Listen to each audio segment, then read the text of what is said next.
지금 당장 나가. 이 집은 내 집이 아니야. 폭우가 쏟아지는 밤, 한 여자가 맨발로 집에서 쫓겨났습니다. 남편의 손에는 이혼 서류가 들려 있었고 그 옆에는 같은 반에서 웃고 떠들던 동창이 서 있었습니다. 아이도 생겼어. 넌 끝이야. 그 말 한마디에 여자의 인생은 바닥으로 떨어졌습니다. 집도 남편도 딸도 한순간에 빼앗긴 채 그녀는 비 오는 거리 위에 홀로 남겨졌죠. 그때 검은 롤스로이스 한 대가 그녀 앞에 멈춰섭니다. 20년을 찾았어. 이제 내 차례야. 재벌가 안주인의 이 한마디는 한 남자의 인생을 송두리째 무너뜨릴 신호였습니다. 과연 쫓겨난 친구를 본 그녀는 왜 그 남편을 파산시키려 한 걸까요? 사연을 듣기 전 구독과 좋아요를 눌러주시면 구독자님의 로또가 당첨되길 기원하겠습니다. 오늘의 사연 시작합니다. 폭우가 서울 전체를 집어삼키고 있었습니다. 빗방울들이 아스팔트 위에서 튀어오르며 마치 세상 전체가 울고 있는 것 같았죠. 너 정말 뻔뻔하구나. 해리가 이를 악물고 말했습니다. 사람이 어떻게 이렇게 뻔뻔할 수가 있어? 은수는 해리의 시선을 피하지 않고 정면으로 바라봤습니다. 무슨 말인지 모르겠어. 갑자기 와서 왜 이런 말을 하는 거야? 아직도 모르는 척 하는 거야? 내가 진국이를 얼마나 사랑하는지 다 알면서도 말이야. 해리의 목소리가 떨렸습니다. 분노와 질투가 뒤섞인 목소리였죠. 너 때문에 내가 얼마나 참고 살았는지 알아? 진국이가 누구 마음으로 사는지도 모르면서. 진국이는 내 남편이야. 우리는 부부고. 은수가 차분히 대답했습니다. 법적으로도 누구 앞에서도 그래. 하지만 해리의 눈빛이 순간 사납게 변했습니다. 부부라고? 웃기고 있네. 10년 동안 남편 뒤치다꺼리만 하면서 살았으면서. 해리가 한 걸음 다가섰습니다. 집에서 밥하고 빨래한 게 다잖아. 네가 뭘 했다고 그렇게 당당해? 돈 벌어본 적 있어? 내 이름으로 된 거 하나라도 있어? 은수의 가슴이 답답해졌습니다. 자신이 진국을 위해 포기했던 모든 것들이 떠올랐죠. 디자인 포트폴리오도, 꿈도, 심지어 자신의 이름조차. 내가 진국이를 위해서 얼마나 많은 걸 희생했는데. 내 인생 전부를 줬어. 희생이라고? 웃기지 마. 그건 내 선택이잖아. 그냥 혼자서는 아무것도 못해서 남편 등에 엎여 산 거지. 해리가 비웃었습니다. 그때 현관문이 열리며 진국이 들어왔습니다. 진국의 얼굴은 얼음처럼 차가웠습니다. 손에는 서류 뭉치를 들고 있었죠. 진국아, 해리가 왜 이러는 거야? 무슨 오해라도 있는 거야? 닥쳐. 진국이 거칠게 내뱉었습니다. 이제 그만해. 은수는 남편의 차가운 눈빛에 얼어붙었습니다. 이제 그만하자. 은수야. 진국이 서류를 은수 앞에 던졌습니다. 이혼 서류야. 도장만 찍으면 끝이야. 은수의 손이 떨렸습니다. 서류를 집어 들려다가 다시 내려놨죠. 갑자기 왜 이래? 우리가 무슨 큰 잘못을 했다고 이래? 갑자기라고? 난 오래전부터 지겨웠어. 진국이 해리의 어깨에 손을 올렸습니다. 해리랑 나는 이미 아이도 생겼거든. 이제는 숨길 필요도 없어. 은수의 세상이 무너졌습니다. 다리에 힘이 빠져 주저앉을 뻔했죠. 거짓말이지? 그럴 리 없어. 제발 말해줘. 거짓말? 끝까지 모르네. 해리가 배를 쓰다듬으며 웃었습니다. 벌써 넉 달째야. 의사도 문제 없다고 했어. 은수의 뺨에 따끔한 충격이 전해졌습니다. 해리가 은수의 뺨을 내리쳤던 것입니다. 이제 정신 차렸어? 진국이는 나한테 온 거야. 해리가 손을 털며 말했습니다. 은수는 바닥에 주저앉았습니다. 뺨이 화끈거렸지만 마음이 더 아팠죠. 나가. 지금 당장. 진국이 차가운 목소리로 명령했습니다. 이 집은 이제 내 집이 아니야. 은수가 떨리는 목소리로 물었습니다. 별이는? 우리 딸은 어떻게 하려고 그래? 별이는 내가 키울 거야. 넌 아이 키울 자격도 없어. 항상 울기만 했잖아. 그런 엄마 밑에서 애 키울 수 없어. 진국이 냉정하게 대답했습니다. 은수의 눈에서 눈물이 흘러내렸습니다. 하지만 일어설 힘도 없었죠. 짐은 나중에 정리해서 보내줄게. 지금은 그냥 나가. 진국이 현관문을 활짝 열었습니다. 빗소리가 더욱 크게 들려왔습니다. 진국아, 제발. 한 번만, 딱 한 번만 더 생각해줘. 은수가 애원했습니다. 하지만 진국은 고개를 돌렸습니다. 도어락 비밀번호도 바꿀 거야. 다시는 들어오지 마. 진국이 은수를 밀어냈습니다. 은수는 맨발로 빗속으로 내몰렸죠. 문이 쾅 소리를 내며 닫혔습니다. 은수는 문 앞에 서서 멍하니 빗물을 맞았습니다. 10년 동안 살던 집의 문이 차갑게 닫혔죠. 은수는 아스팔트 위를 걷기 시작했습니다. 맨발이 차가운 바닥에 닿을 때마다 아팠지만 걷는 것을 멈출 수 없었습니다. 어디로 가야 할지도 모른 채 그저 걸었죠. 빗물이 온몸을 적셨습니다. 머리카락이 얼굴에 달라붙었고 옷은 무거워졌습니다. 하지만 은수는 걸음을 멈추지 않았죠. 길 건너편에서 검은색 롤스로이스 한 대가 천천히 다가왔습니다. 차량이 은수 앞에 멈춰 섰습니다. 수행원들이 우산을 펼치며 차에서 내렸죠. 뒷좌석 문이 열리며 한 여인이 나왔습니다. 우아한 한복을 입은 60대 여성이었습니다. 명숙이었죠. 명숙이 은수에게 천천히 다가왔습니다. 은수는 고개를 들어 명숙을 바라봤습니다. 명숙의 눈에서 무언가 번쩍였죠. 정말 너구나. 명숙이 떨리는 목소리로 말했습니다. 20년을 찾았는데 이제야 만났구나. 명숙이 은수의 왼쪽 어깨를 만졌습니다. 그곳에는 오래된 화상 흉터가 있었죠. 이 흉터, 그날 나를 구해주다 생긴 거지? 명숙의 눈에 눈물이 고였습니다. 은수는 명숙을 알아보지 못했습니다. 하지만 명숙의 따뜻한 손길에 마음이 무너졌죠. 아주머니, 누구세요? 은수가 힘없이 물었습니다. 지금은 묻지 마. 몸부터 따뜻하게 해야 해. 명숙이 은수를 일으켜 세웠습니다. 나랑 가자. 이 비 맞고 있으면 큰일 난다. 은수는 더 이상 저항할 힘이 없었습니다. 명숙의 부축을 받으며 차에 올랐죠. 차 안은 따뜻했습니다. 명숙이 은수에게 담요를 씌워줬습니다. 성운그룹 본가로 가세요. 명숙이 운전자에게 지시했습니다. 은수는 창밖을 바라봤습니다. 자신이 쫓겨난 집이 점점 멀어져 갔죠. 새로운 시작인지 또 다른 끝인지 알 수 없었습니다. 하지만 은수의 마음 한켠에서 작은 불꽃이 피어오르고 있었습니다. 복수의 불꽃이었죠. 압구정 성운그룹 본가는 마치 궁전 같았습니다. 높은 담장 너머로 보이는 저택은 은수가 지금까지 본 것 중 가장 웅장했죠. 차가 대문을 통과하자 수십 명의 직원들이 일제히 고개를 숙였습니다. 어서 오세요, 사모님. 집사가 깍듯이 인사했습니다. 은수는 여전히 꿈을 꾸는 것 같았습니다.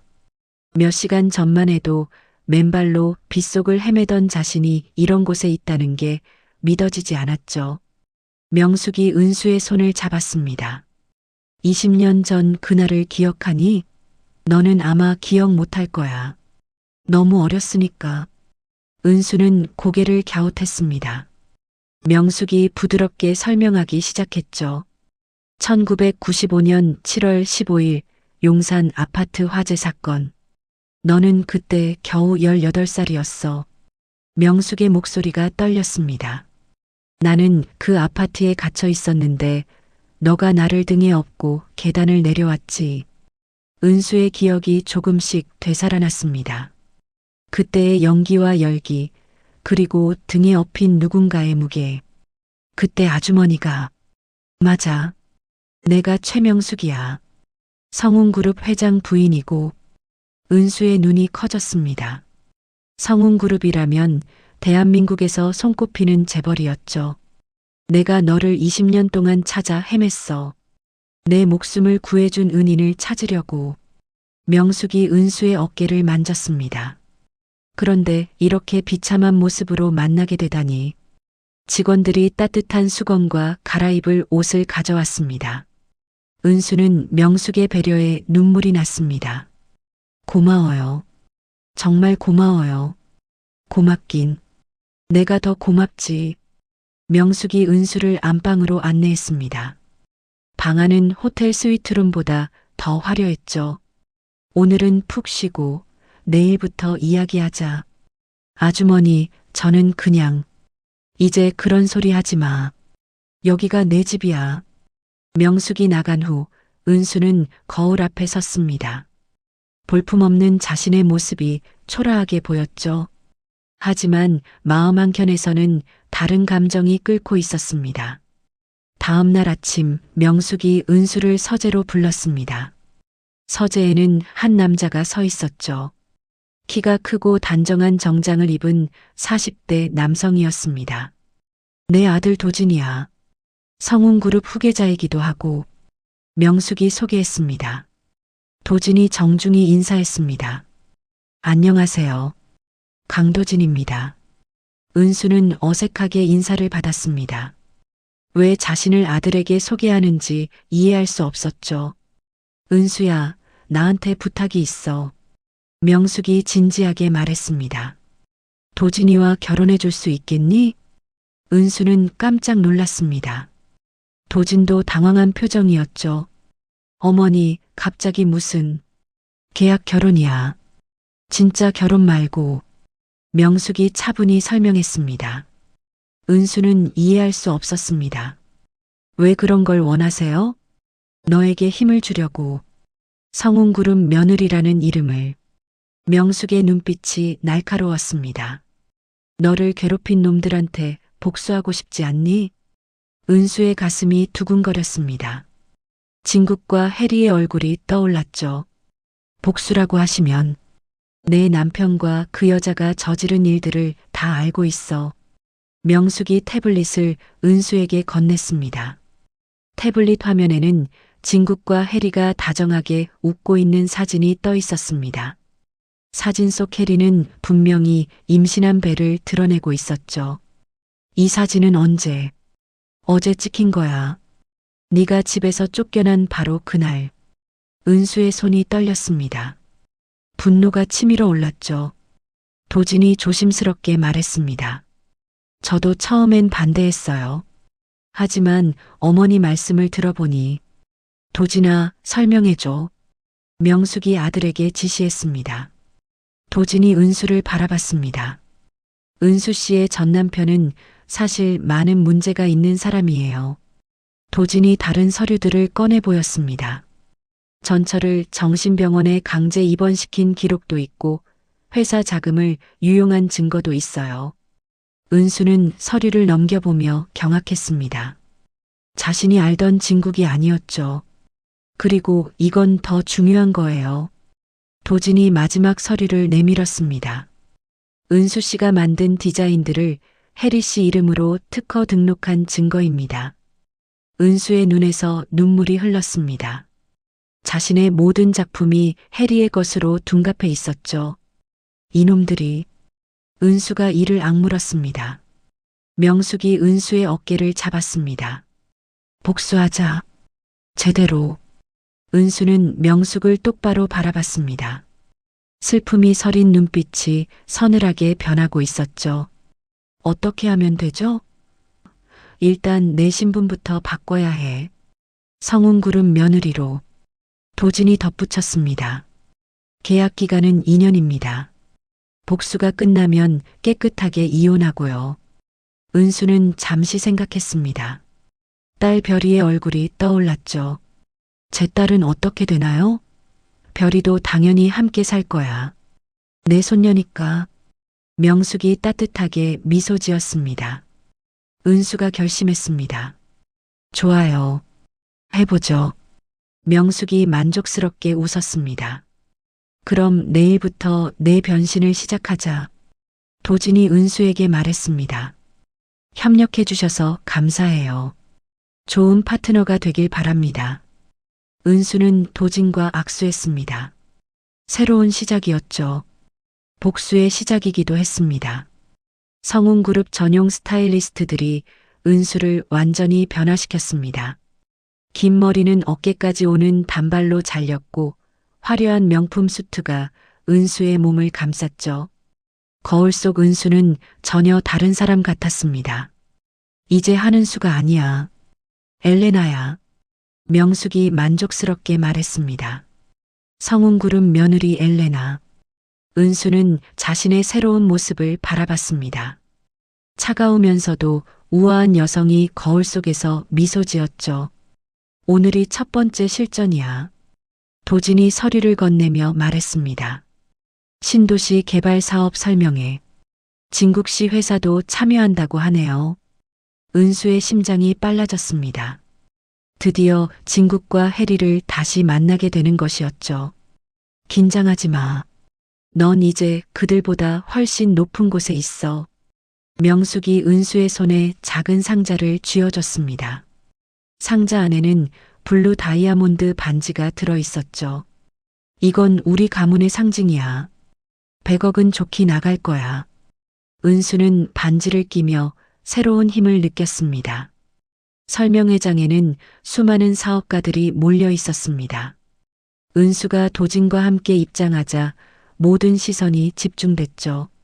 경호원들이 양옆을 호위하며 따라왔습니다. 저기 성운그룹 며느리 오신다. 와, 정말 우아하네. 사람들의 수군거림이 들렸습니다. 진국이 해리와 함께 구석진 자리에 앉아 있었습니다. 그들은 은수의 정체를 전혀 눈치채지 못했죠. 여보, 저 여자 정말 예쁘다. 성운그룹 며느리래. 해리가 진국의 귀에 속삭였습니다. 우리도 인사라도 해볼까? 진국이 고개를 끄덕였습니다. 당연하지. 혹시라도 투자 기회가 있을지 모르잖아. 은수는 그들의 대화를 모두 들었습니다. 입꼬리가 살짝 올라갔죠. 설명회가 시작되자 은수가 단상에 올랐습니다. 마이크를 잡자 장내가 조용해졌죠. 안녕하세요. 성운그룹 패션 부문 대표 엘레나입니다. 은수의 목소리는 차갑고 우아했습니다. 목소리 변조기를 사용해 원래 목소리와 달랐죠. 오늘 이 자리에서 성운그룹의 새로운 파트너를 발표하겠습니다. 은수가 화면을 가리켰습니다. 바로 강진국 대표의 IK 테크놀로지입니다. 진국이 깜짝 놀라며 일어났습니다. 자신의 회사가 성운그룹의 파트너로 선정된 것이었죠. 진국 씨, 앞으로 나와주세요.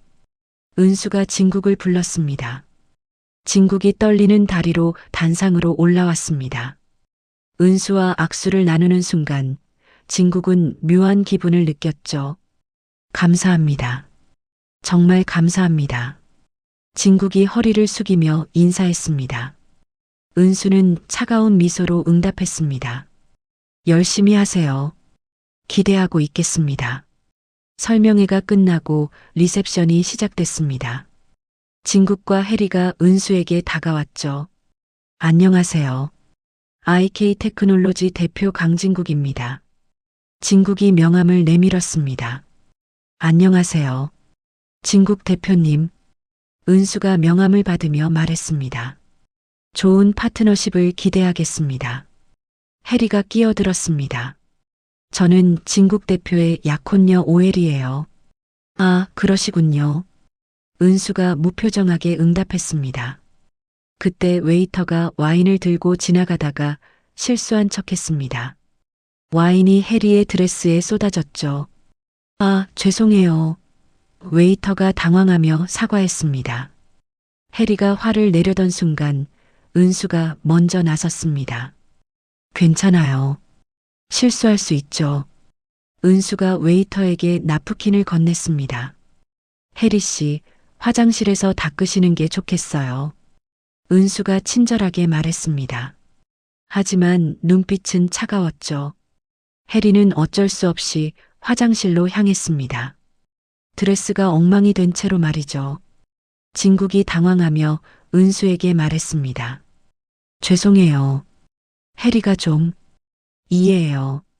임신 중이시라면서요? 진국이 놀랐습니다. 어떻게 그 사실을 알고 있는지 궁금했죠. 네, 맞습니다. 어떻게 소문이 있더라고요. 축하해요. 은수가 가짜 미소를 지었습니다. 도진이 은수 옆에 나타났습니다. 자기야, 집에 갈 시간이야. 도진이 은수의 허리에 손을 올렸습니다. 진국은 도진의 위압적인 분위기에 움츠러들었습니다. 성운그룹 후계자의 아우라는 강력했죠. 아, 네. 안녕히 가세요. 진국이 고개를 숙였습니다. 은수와 도진이 떠나자 진국은 안도의 한숨을 쉬었습니다. 하지만 마음 한켠에서는 묘한 불안감이 엄습했죠. 차 안에서 도진이 은수에게 물었습니다. 첫 번째 작전 성공이네요. 기분이 어때요? 시작에 불과해요. 진짜는 이제부터죠. 은수의 눈빛이 차갑게 빛났습니다. 복수는 이제 막 시작된 것이었죠. 같은 시간 진국과 해리는 집으로 돌아가는 길이었습니다. 해리가 투덜거렸죠. 그 여자 뭔가 이상해. 나를 보는 눈빛이. 무슨 소리야? 우리한테 도움이 되는 사람인데. 진국이 해리의 말을 막았습니다. 하지만 해리의 직감은 틀리지 않았습니다. 은수의 복수가 조금씩 시작되고 있었으니까요. 성운그룹 법무팀이 비밀리에 준비한 계약서는 완벽했습니다. 진국은 투자금을 받기 위해 회사 경영권 전체를 담보로 내놓아야 했죠. 하지만 당장 부도 위기에 몰린 진국에게는 선택의 여지가 없었습니다. 정말 괜찮을까? 해리가 불안한 목소리로 물었습니다. 경영권을 담보로 잡힌다는 게 지금 상황에 다른 방법이 있어? 진국이 짜증을 냈습니다. 성운그룹이 도와준다는데 거절할 수 있겠어? 계약 체결일 성운그룹 회의실은 긴장감으로 가득했습니다. 은수가 엘레나의 모습으로 단정히 앉아 있었죠. 도진이 옆에서 법무 대리인 역할을 하고 있었습니다. 계약 조건을 다시 한번 확인해 드리겠습니다. 도진이 차분히 설명했습니다. 투자금 50억 원, 상환 기간 1년, 담보는 회사 지분 100%입니다. 진국이 서류를 꼼꼼히 읽어봤습니다. 하지만 법적 전문 용어들이 눈에 들어오지 않았죠. 이자는 얼마죠? 연 15%입니다. 시중은행보다는 높지만 사채보다는 훨씬 낮죠. 은수가 냉정하게 답했습니다. 해리가 진국의 팔을 잡았습니다. 여보, 다시 생각해봐. 닥쳐. 지금 네가 나서면 어떻게 해? 진국이 해리를 거칠게 밀쳐냈습니다. 은수는 그 모습을 지켜보며 속으로 쾌감을 느꼈습니다. 진국과 해리 사이에 균열이 생기고 있었죠. 서명하시겠습니까? 도진이 펜을 내밀었습니다. 진국이 잠시 망설이다가 서명했습니다. 자신의 운명을 결정하는 순간이었죠. 계약이 성사됐네요. 축하해요. 은수가 가짜 미소를 지으며 악수를 청했습니다. 계약 후 투자금이 진국의 계좌로 입금됐습니다. 하지만 은수가 설계한 함정은 이제부터 시작이었죠. 김 실장님, 예정대로 진행하세요. 은수가 전화기에 대고 말했습니다. 김 실장은 과거 진국에게 피해를 당한 전처의 측근이었습니다. 그는 진국의 모든 비리 자료를 가지고 있었죠. 네, 알겠습니다. 언론에 제보하겠습니다. 김 실장의 목소리는 차가웠습니다. 이틀 후 경제신문 일면에 대서특필됐습니다. IK테크놀로지 강진국 대표 과거 전처 강제 입원 의혹 기사는 진국의 과거 범죄를 상세히 폭로했죠. 진국이 회사에서 신문을 보며 경악했습니다. 이게 뭐야? 어떻게 이런 기사가? 해리가 옆에서 신문을 빼앗아 읽었습니다. 여보, 이거 정말이야? 전처를 정신병원에. 그건 어쩔 수 없었어. 그 여자가 미쳤었다고. 진국이 변명했습니다. 하지만 해리의 눈빛이 차가워졌습니다. 진국에 대한 의심이 싹트기 시작했죠. 그날 오후 더 큰 충격이 기다리고 있었습니다. 환경청에서 신도시 개발 부지에 대한 조사 결과를 발표한 것이죠. 해당 부지에서 중금속 오염 물질이 대량 검출됐습니다. 환경청 담당자가 기자회견에서 발표했습니다. 개발 사업은 전면 중단됩니다. 진국의 휴대폰이 쉴 새 없이 울렸습니다. 투자자들의 항해 전화였죠. 강 대표님, 이게 무슨 일입니까? 우리 투자금 어떻게 되는 겁니까? 투자자들의 목소리는 분노로 가득했습니다. 진국이 떨리는 손으로 은수에게 전화를 걸었습니다. 엘레나 대표님, 저 강진국입니다. 네, 무슨 일이세요? 은수의 목소리는 여전히 차갑고 우아했습니다. 환경오염 문제 때문에 사업이 중단됐는데요. 아, 그런 일이 있었나요? 저희도 방금 뉴스로 봤어요. 은수의 목소리에는 전혀 당황한 기색이 없었습니다. 마치 미리 알고 있었던 것처럼 말이죠.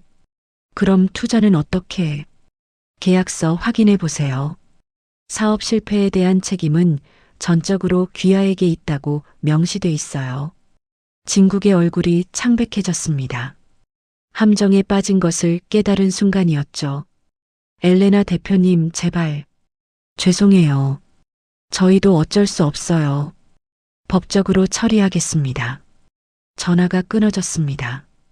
진국은 허공을 바라보며 절망했죠. 해리가 진국에게 다가왔습니다. 여보, 우리 어떻게 되는 거야? 모르겠어. 모르겠다고. 진국이 머리를 감췄습니다. 그날 밤 성운그룹 저택에서 은수는 승리의 와인을 마셨습니다. 명숙과 도진이 함께 축하해줬죠. 첫 번째 타격이 성공했네.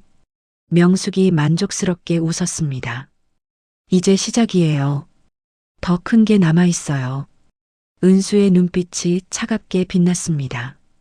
도진이 은수를 바라봤습니다. 계약 남편으로 시작했지만 점점 그녀에게 매력을 느끼고 있었죠. 은수의 강인함과 지혜로움이 그를 사로잡았습니다. 내일부터 2단계를 시작하죠. 은수가 결의에 찬 목소리로 말했습니다. 진국과 해리의 파멸은 이제 막 시작된 것이었습니다. 은수의 치밀한 복수극이 본격적으로 펼쳐지려 하고 있었죠. 은수의 브랜드 런칭 파티는 서울 최고급 호텔에서 열렸습니다. 국내외 패션계 인사들과 재벌가 사람들이 모두 모인 화려한 행사였죠. 은수는 자신이 직접 디자인한 드레스를 입고 런웨이 끝에 섰습니다. 과거 해리에게 빼앗겼던 자신의 작품들을 되찾아 새롭게 선보이는 순간이었죠. 이제 진짜 시작이야. 은수가 속으로 다짐했습니다. 수백 명의 관객들이 박수를 보내며 그녀를 환호했습니다. 파티장 한 구석에서 진국이 남루한 행색으로 숨어서 지켜보고 있었습니다. 며칠 전부터 회사가 완전히 무너지면서 그는 거의 노숙자 신세가 되어 있었죠. 투자자들에게 쫓기며 숨어 지내던 그가 마지막 희망을 품고 이곳까지 온 것입니다. 저 여자만 설득하면 돼. 제발. 진국이 떨리는 목소리로 중얼거렸습니다. 은수의 패션쇼가 끝나고 리셉션이 시작됐습니다. 각계 인사들이 은수에게 축하 인사를 건넸죠. 엘레나 대표님, 정말 훌륭한 작품들이었어요. 성운그룹의 새로운 성장 동력이 될 것 같네요. 찬사가 이어졌습니다. 그때 진국이 보안 요원들 사이를 뚫고 은수에게 다가왔습니다. 그의 얼굴은 수척하고 옷은 구겨져 있었죠. 엘레나 대표님, 잠깐만요. 진국이 절박한 목소리로 불렀습니다. 주변 사람들이 수군거리기 시작했습니다. 경비원들이 진국을 막으려 했지만 은수가 손짓으로 제지했습니다. 괜찮아요. 들어보죠. 은수가 차분히 말했습니다. 진국이 은수 앞에 무릎을 꿇었습니다. 파티장의 모든 시선이 그에게 집중됐죠. 제발 도와주세요. 투자금 상환 기간만 좀 늘려주세요. 진국이 바닥에 머리를 박으며 애원했습니다. 제가 뭐든지 할게요. 뭐든지요. 은수는 진국을 내려다보며 차가운 미소를 지었습니다. 과거 자신을 무릎 꿇게 만들었던 그 남자가 이제는 자신 앞에서 무릎을 꿇고 있었죠. 일어나세요. 여기서 이러시면 안 되죠. 은수가 우아한 목소리로 말했습니다. 진국이 일어서자 은수가 마이크를 잡았습니다. 파티장이 조용해졌죠. 여러분께 특별한 발표가 있습니다. 은수의 목소리가 파티장에 울려 퍼졌습니다. 오늘 이 자리에서 한 사람의 진실을 공개하려고 합니다. 거대한 스크린이 내려왔습니다. 화면에는 진국의 과거 범죄 기록들이 나타났죠. 강진국 씨는 전처를 정신병원에 강제로 가둔 범죄자입니다. 은수의 목소리는 차갑고 정확했습니다. 스크린에 전처의 의료 기록과 강제 입원 서류들이 나타났습니다. 파티장에서 웅성거림이 일었죠. 또한 회사 자금을 유용해 개인적인 용도로 사용한 횡령 범이기도 합니다. 은수가 계속해서 폭로했습니다. 진국의 얼굴이 창백해졌습니다. 자신의 모든 비리가 백일화에 드러나고 있었죠. 그리고 가장 중요한 건 은수가 잠시 말을 멈췄습니다. 이 남자는 아내의 창작물을 도용해 다른 여자 이름으로 특허를 등록한 지적재산권 침해범입니다. 스크린에 은수의 원본 디자인들과 해리 이름으로 등록된 특허 서류들이 나란히 나타났습니다. 날짜를 보면 은수의 작품이 먼저 만들어진 것이 명확했죠. 진국이 땀을 뻘뻘 흘리며 변명하려 했습니다.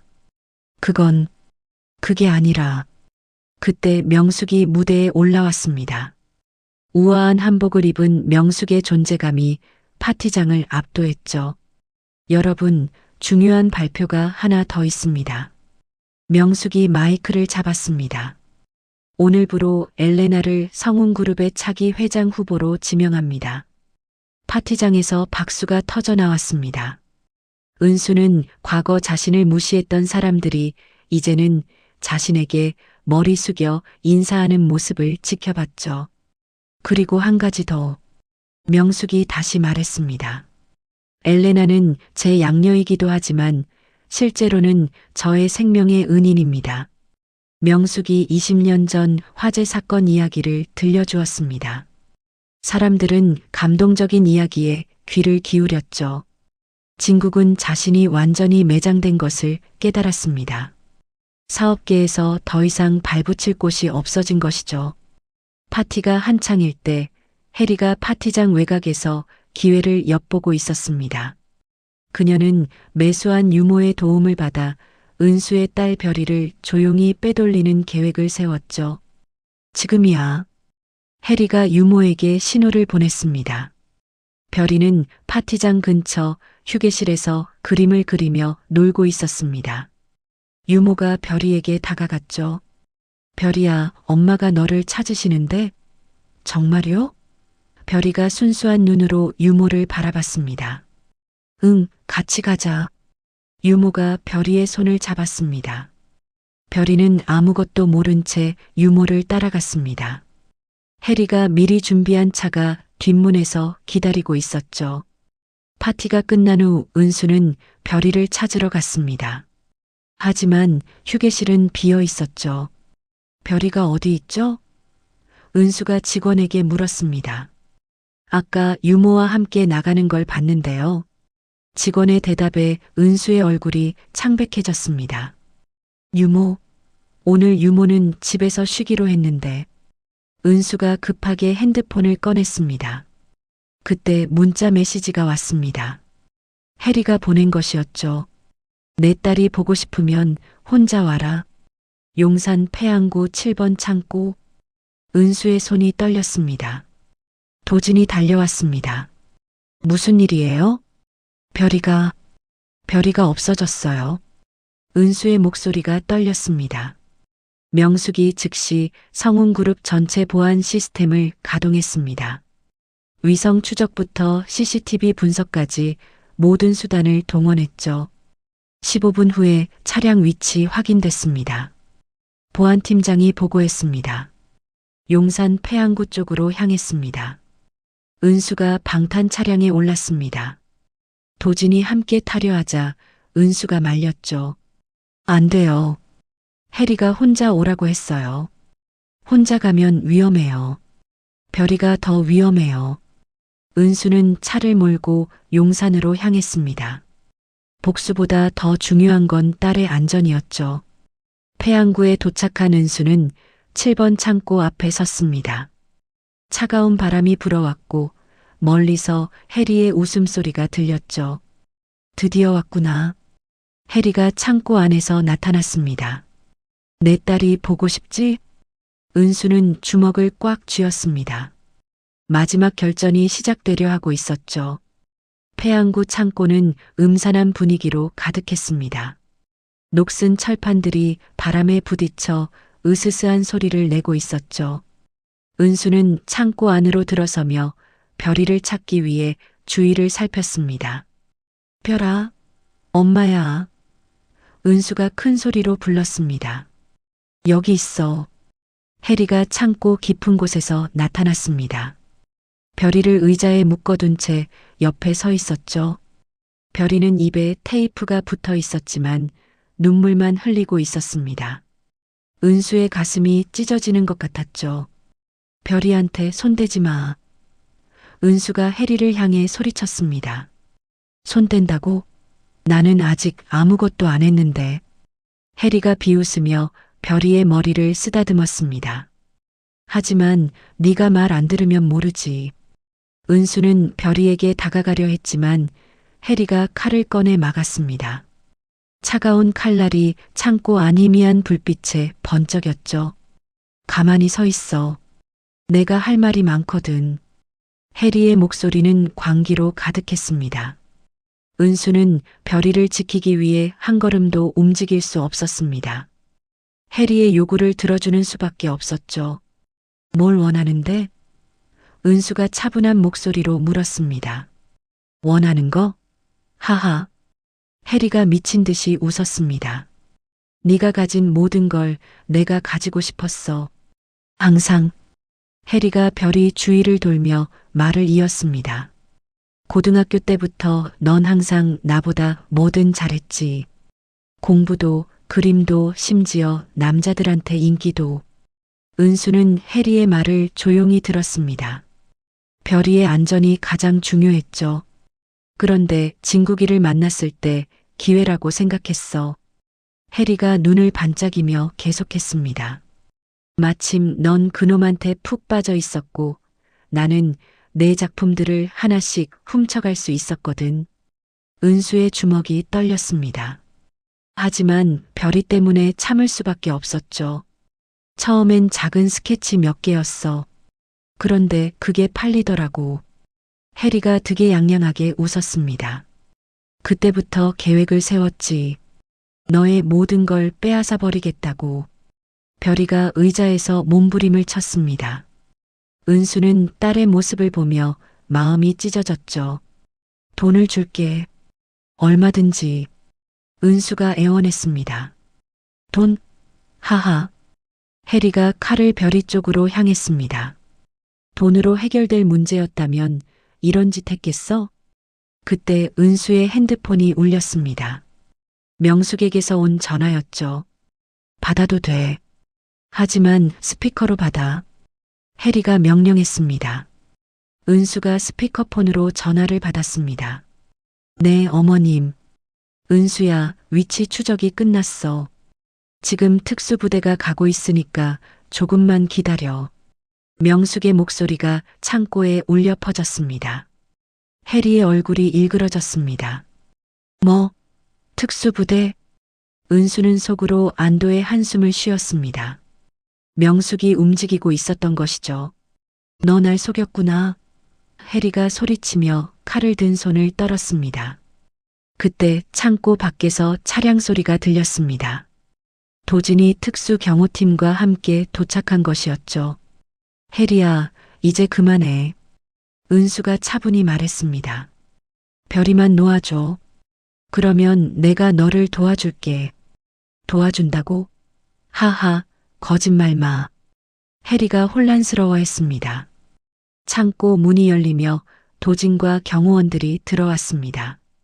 그들은 전문적인 움직임으로 창고를 포위했죠. 칼을 내려놓으세요. 경호팀장이 확성기로 말했습니다. 해리는 별이를 방패 삼아 뒤로 물러섰습니다. 오지 마. 오면 이 애를 다치게 할 거야. 도진이 은수에게 눈짓했습니다. 미리 약속한 신호였죠. 은수가 해리의 주의를 끌었습니다. 해리야, 내가 내게 한 가지 보여줄 게 있어. 은수가 가방에서 오래된 포트폴리오를 꺼냈습니다. 해리가 과거에 훔쳐갔던 바로 그 작품들이었죠. 이거 내 원본들이야. 은수가 포트폴리오를 해리 앞에서 찍기 시작했습니다. 해리의 눈이 커졌습니다. 뭐 하는 거야? 그거 소중한 거 아냐? 이제 필요 없어. 내가 새로 만들면 되니까. 은수가 차가운 미소를 지었습니다. 해리가 당황하며 칼을 든 손을 내렸습니다. 그 순간을 노린 경호원이 뒤에서 해리를 제압했죠. 으악! 해리가 바닥에 넘어지며 칼을 놓쳤습니다.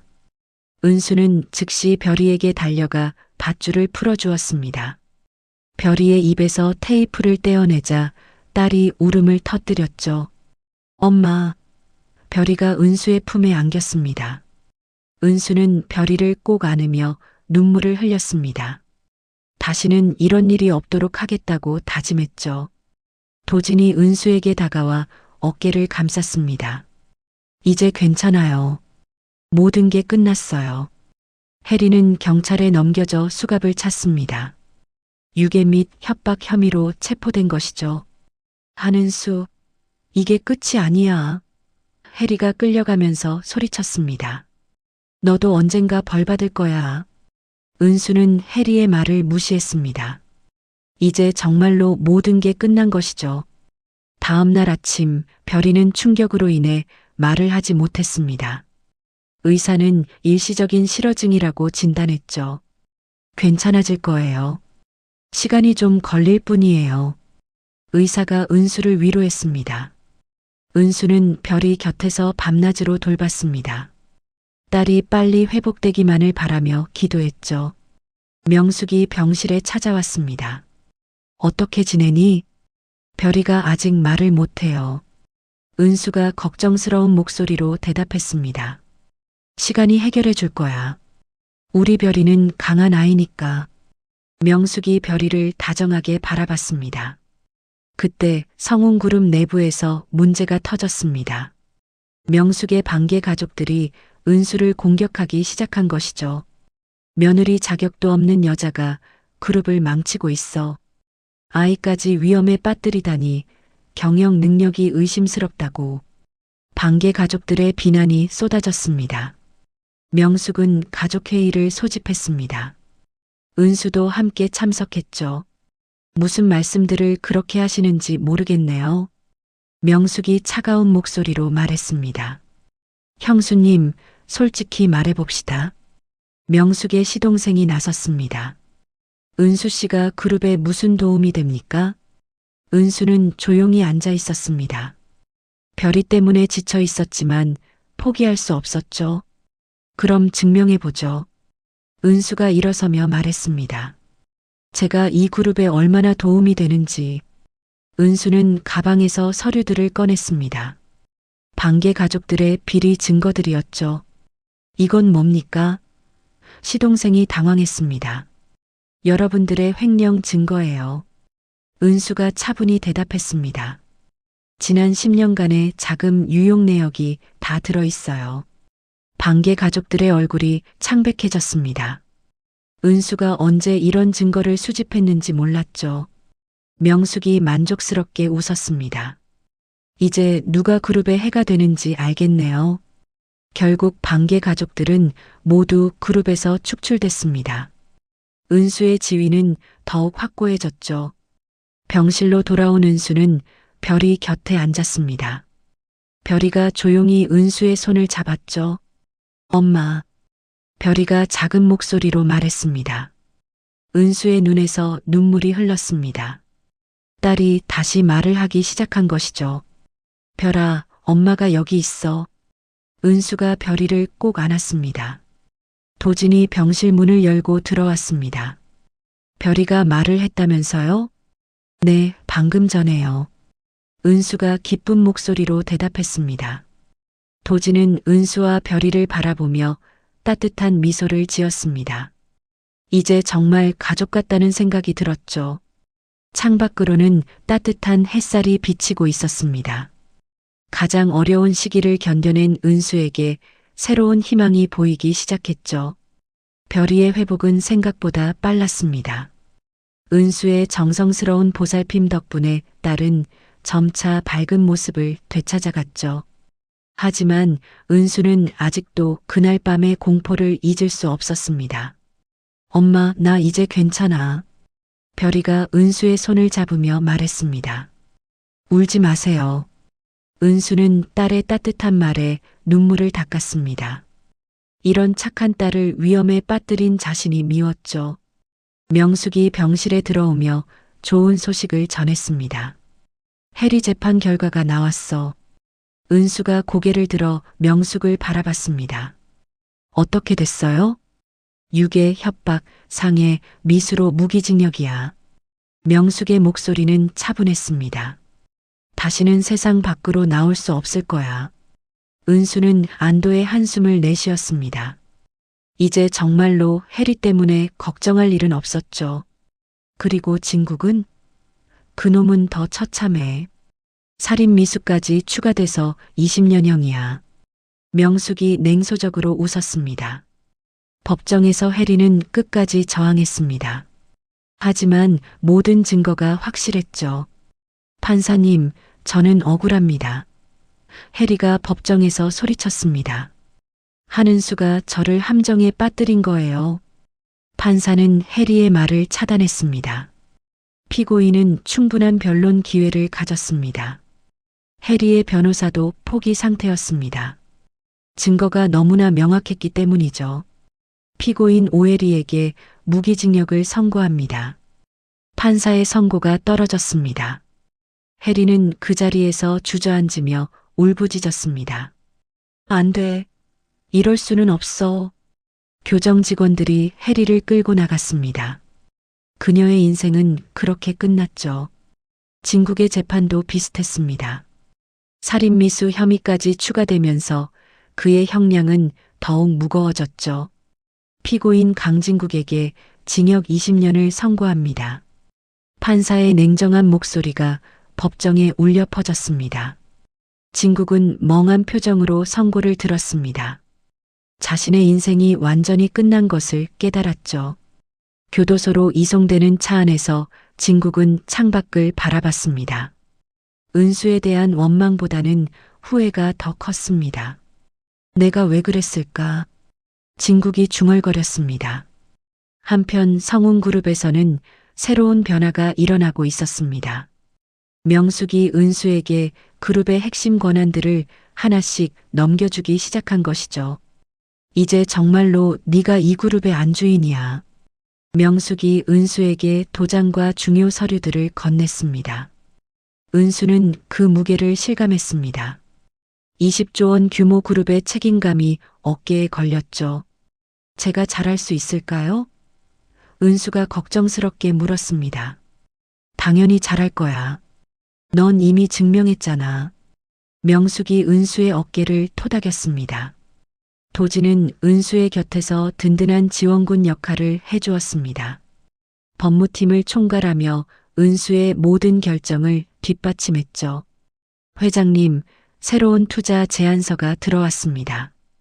비서가 은수에게 서류를 건넸습니다. 은수는 이제 회장님이라는 호칭에도 익숙해져 있었습니다. 성운그룹의 실질적인 리더가 된 것이죠.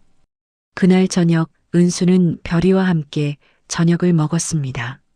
명숙과 도진도 함께 식탁에 앉았죠. 별아, 학교 어때? 은수가 딸에게 물었습니다. 좋아요. 친구들이 엄마가 대단한 사람이라고 하던데요. 별이가 밝게 웃었습니다. 명숙이 별이를 보며 흐뭇해했습니다. 우리 별이도 커서 그룹을 이끌어갈 거야. 도진이 은수를 바라보며 말했습니다. 정말 많이 바뀌셨어요. 처음 만났을 때와는 완전히 다른 사람 같아요. 좋은 쪽으로 바뀐 거죠? 은수가 장난스럽게 물었습니다. 당연하죠. 더 강해지시고 더 아름다워지셨어요. 도진의 말에 은수가 살짝 얼굴을 붉혔습니다. 명숙이 두 사람을 보며 미소 지었습니다. 계약 결혼으로 시작된 관계가 진짜 사랑으로 발전하고 있었죠. 며칠 후 은수는 과거 진국과 해리가 살던 집을 방문했습니다. 경매로 낙찰받은 그 집을 직접 보러 온 것이죠.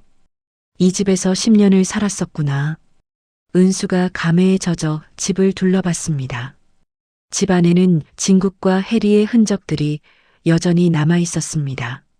하지만 은수에게는 더 이상 아픈 기억이 아니었죠. 이 모든 걸 불태워버려요. 은수가 직원들에게 지시했습니다. 직원들이 집안의 모든 물건들을 마당으로 가져나왔습니다. 침대부터 옷가지까지 모든 것들이 한 곳에 쌓였죠. 은수가 직접 라이터로 불을 붙였습니다. 과거의 아픈 기억들이 화염과 함께 사라져갔죠. 이제 정말 끝이에요. 은수가 혼자 중얼거렸습니다. 불꽃이 하늘 높이 치솟았습니다. 은수의 새로운 인생이 시작되는 순간이었죠. 교도소에서는 해리가 매일 은수를 원망하며 지내고 있었습니다. 감옥벽에 은수의 이름을 새겨가며 저주를 퍼붓곤 했죠. 하는 수, 하는 수. 해리가 미친 듯이 중얼거렸습니다. 같은 감방 수감자들이 해리를 이상하게 바라봤습니다. 해리는 점점 정신이 이상해지고 있었죠. 진국도 교도소에서 비슷한 상황이었습니다. 사채업자들이 교도소 안에서까지 그를 괴롭혔죠. 강진국, 우리 돈 언제 갚을 거야? 동료 수감자가 진국을 협박했습니다. 진국은 매일 두들겨 맞으며 지옥 같은 생활을 했습니다. 은수에게 저질렀던 일들의 대가를 톡톡히 치르고 있었죠. 성운그룹에서는 은수의 리더십 아래 새로운 도약이 시작됐습니다. 패션 사업이 대성공을 거두며 그룹 전체 매출이 급상승했죠. 회장님, 올해 매출이 작년 대비 40% 증가했습니다. 재무팀장이 기쁜 소식을 전했습니다. 은수는 직원들의 보고를 들으며 뿌듯함을 느꼈습니다. 자신의 능력으로 이룬 성과였죠. 모두 수고 많으셨습니다. 보너스 지급하세요. 은수의 말에 직원들이 환호했습니다. 도진이 은수의 사무실로 찾아왔습니다. 손에는 작은 상자를 들고 있었죠. 뭐예요? 은수가 호기심 어린 눈으로 물었습니다. 열어보세요. 도진이 상자를 은수에게 건넸습니다. 상자 안에는 아름다운 다이아몬드 반지가 들어 있었습니다. 계약 결혼 반지가 아닌 진심이 담긴 약혼 반지였죠. 도진 씨, 은수의 눈에 눈물이 고였습니다. 정식으로 청혼하고 싶어요. 계약이 아닌 진짜 결혼을요. 도진이 무릎을 꿇으며 말했습니다. 은수는 잠시 말을 잃었습니다. 행복이 이렇게 갑자기 찾아올 줄 몰랐죠. 네, 좋아요. 은수가 눈물을 흘리며 대답했습니다. 도진이 일어나서 은수를 안았습니다. 두 사람의 진짜 사랑이 시작되는 순간이었죠. 3년이 흘렀습니다. 성운그룹은 은수의 탁월한 리더십 아래 글로벌 패션 및 IT 융합 기업으로 거듭났죠.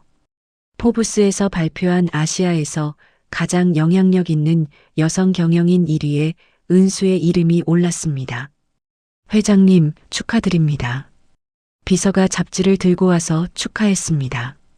표지에는 우아한 정장을 입은 은수의 모습이 있었죠.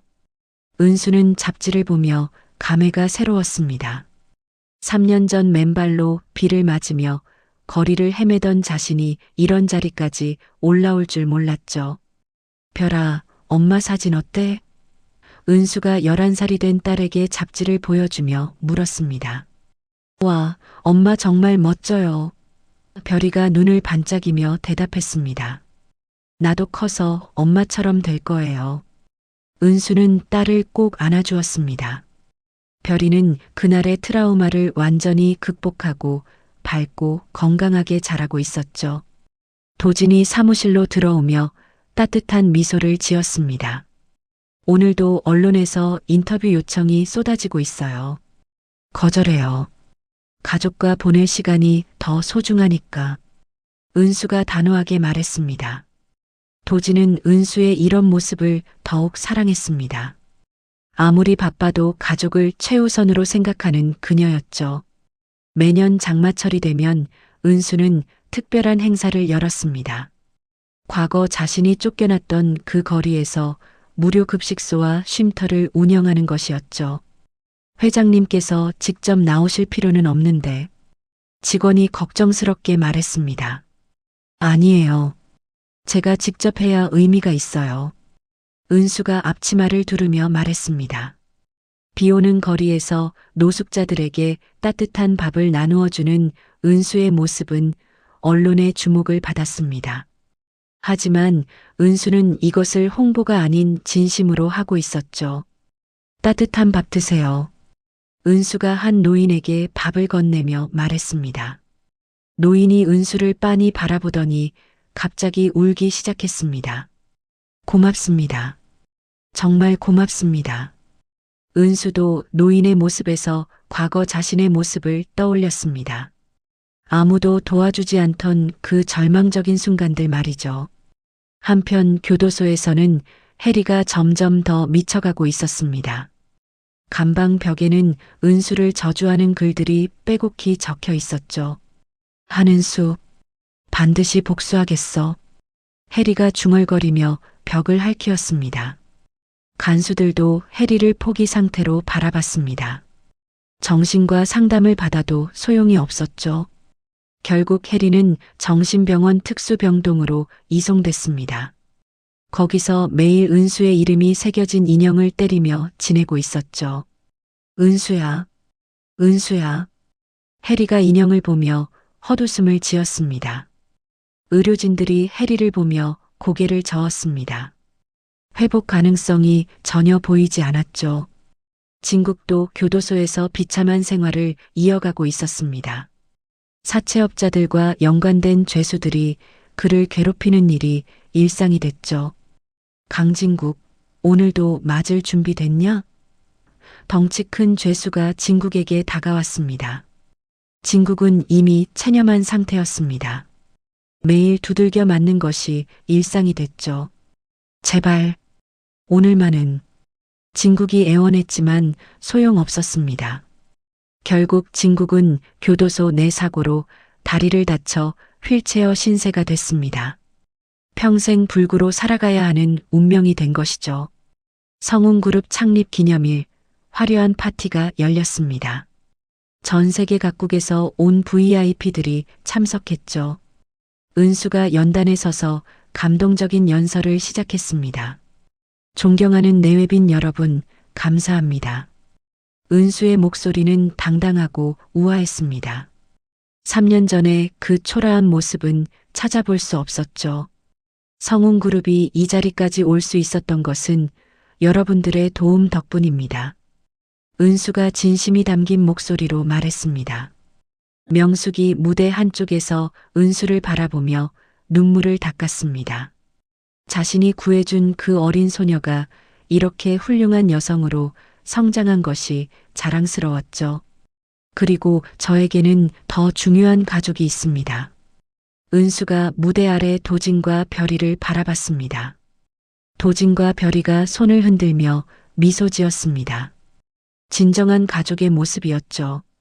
파티가 끝난 후 은수는 명숙과 함께 조용한 정원을 걸었습니다. 어머니, 정말 고마워요. 고맙긴. 내가 더 고맙지.